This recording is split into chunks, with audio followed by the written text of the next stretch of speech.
planning is a discipline concerned with people and places, how they interact in our towns and cities, and fundamentally how we can make those towns and cities a better place. I think urban planning has a major impact on everyone's lives, especially if you look around, everything has been planned.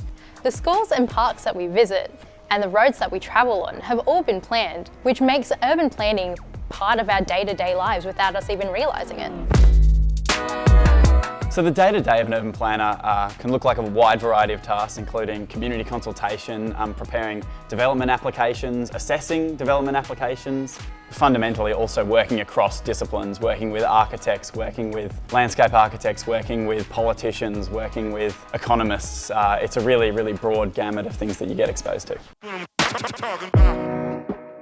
One of the best parts of this degree is the third practicum year where you go out, get a paid job within the industry, being in state government, local government, or within a consultancy. You learn more on the job and you get to bring that knowledge that you learn within the workplace into your studies, and you get a more holistic approach once you finish your degree.